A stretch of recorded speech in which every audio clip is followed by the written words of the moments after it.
We're down here at the Villa Marina. It's the Isle of Man Newspapers Awards for Excellence evening tonight, and it always ends up with the big sort of, it's almost like nation speaking, because it's live streaming, goes around the world, and you've just been rehearsing your thing. We won't give any details away, but okay, sum up the year. Why not? So far, how are we doing? I mean, we're literally talking as the Brexit unravels itself. Probably it'll be out of date, this interview, because this morning the Northern Ireland Minister's gone, but anyway. Yes, it's a junior Northern Ireland Minister. Obviously the Right Honourable Karen Bradley is still in charge of Northern Ireland. It must be just a constant door revolving with people that you must meet when you go to London, right?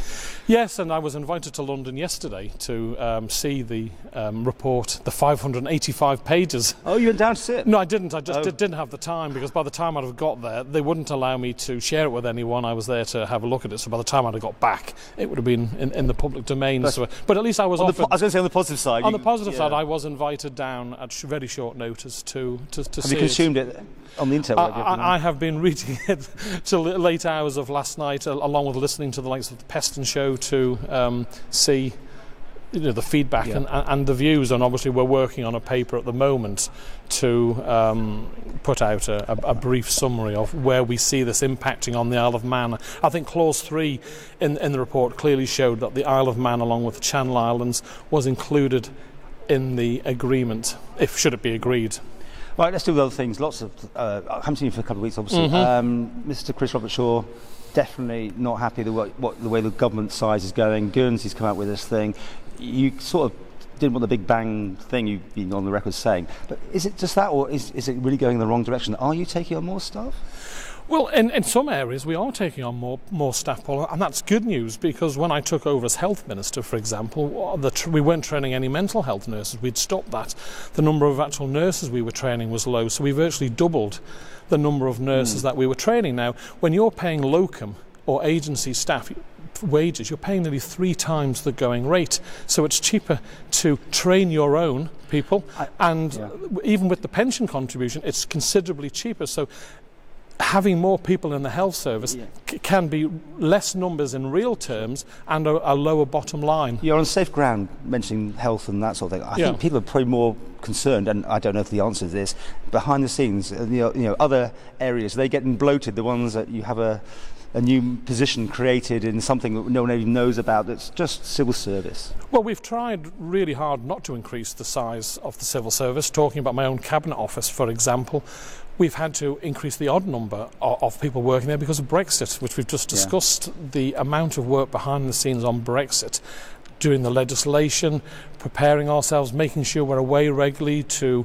and DEFRA, for example, they've got 500, 600 instruments that they're going to have to look at to decide what changes they're going to have to make. So they're going to have additional people. The civil service in the UK have been given thousands of extra people. Are you relaxed though with it's almost 100 weeks since the 10th of January 2017 when you issued your programme for government. How are you feeling about that? Yeah, well, we're obviously, I can't give too much away because we're debating it in Tynwald this month, and it would be disrespectful to Tynwald, but we're on track. It was the first time a proper programme for government wasn't just published, but there was key performance indicators, and there was people's names, politicians' names, put by the side of those performances who took responsibility, and everyone signed up to it. So we're working hard on it. I'm pleased with the progress so far, but we can't be complacent. You never know what's around the corner, and obviously the B word can undo all manner of things, no matter how well intentioned you are. We do not know what's coming. We've just got to be well prepared for it. Okay, another B word, British Irish Council. Last week, how did it go for you? You're chairing this big thing, big players there. Was it a talking shop? Did anything happen? Well, it was a really, really important British Irish Council for the simple reason it was the last one before Brexit. And therefore you had sitting around the table a number of different opinions, shall we say, on whether Brexit is a good thing or not, and viewpoints. So it could have been tough. I'm glad to say it went incredibly smoothly. We had some really good Manx entertainment. Mira Royal played in the background on her beautiful harp, a fantastic credit to the who's here tonight. Yeah.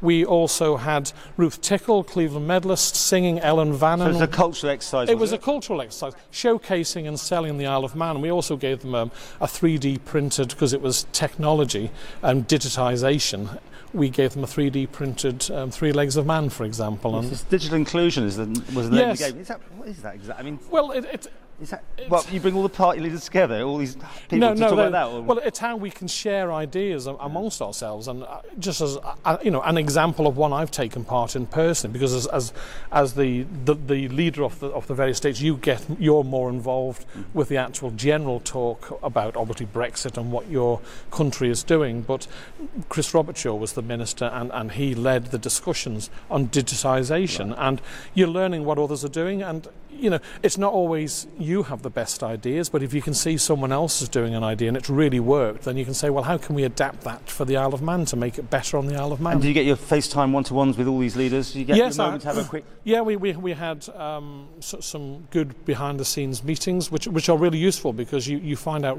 key information that you need to be aware of for what's coming. Obviously, Brexit information is always welcomed. Okay. We'll let you go now because it's quite early in the morning. We've got to get yourself ready for tonight. And of course here at the Villa Marina, this event will be streamed on the Isle of Man newspaper's web system around the world, a global broadcast. So you'll be talking to the world, as always. Yes. It's quite important to pat us on the back, is it? And to give that sort of come here, and a year of our island, isn't it? I mean, that's been it's year of our island, but equally, Paul, the Isle of Man economy. When we look at our competitors, they've been contracting. We're still growing.